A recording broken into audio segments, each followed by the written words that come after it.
बड़ोदरा के डांडिया बाजार इलाके में जो गैस ऑफिस मौजूद है वहां से ये नज़ारा सामने आ रहा है, जहां पर आज लोग लंबी लंबी कतारों में खड़े हुए नजर आ रहे हैं, क्योंकि ये सभी जो है वो पीएनजी कनेक्शन के फॉर्म चाहते हैं। अब आपको बता दें कि मिडिल ईस्ट के देशों के बीच ये जो जंग की परिस्थिति का निर्माण हुआ है, उसकी वजह से रसोई गैस के ऊपर संकट बना हुआ है। तब सरकार की ओर से पीएनजी कनेक्शन अनिवार्य करने के लिए गैजेट जारी किया गया है, जिसके बाद बड़ोदरा के डांडिया बाजार की गैस ऑफिस पर लोग पीएनजी गैस कनेक्शन के लिए फॉर्म लेने लंबी लंबी कतारों में खड़े हुए नजर आ रहे हैं। हालांकि इस मामले में गैस विभाग के एचओडी जिग्नेश गोहिल की ओर से प्रतिक्रिया देते हुए ये बताया गया है कि गैस लाइन के लिए फॉर्म शहर के हर वार्ड में मिलेंगे और साथ ही ऑनलाइन भी ये सुविधा मौजूद है।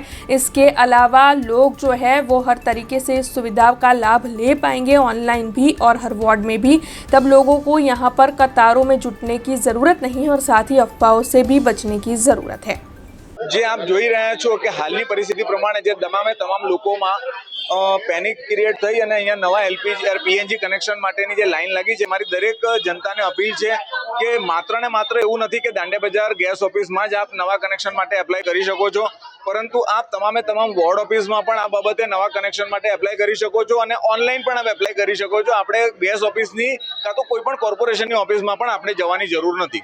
ના, આમાં જે પેપરમાં જાહેરાત આવી છે કે ભાઈ ડિપોઝિટ ભરવામાંથી મુક્તિ છે, પરંતુ એવી કોઈ પણ સરકારશ્રી તરફથી અમારે પાસે એવી સૂચના નથી। વડોદરા ગેસ લિમિટેડ દ્વારા જે 300 રૂપિયા રજીસ્ટ્રેશન ફી હતી એના અંદર વેવર અમારા ટોપ ઓથોરિટીએ જે જાહેર કર્યું છે એમાં જ મુક્તિ છે। બાકી જે ડિપોઝિટની રકમ છે એ નિયમ प्रमाणे भरवानी થશે। हमसे जुड़े रहने के लिए हमारे YouTube चैनल को सब्सक्राइब करें और नई वीडियो की नोटिफिकेशन के लिए बेल आइकॉन को दबाएं।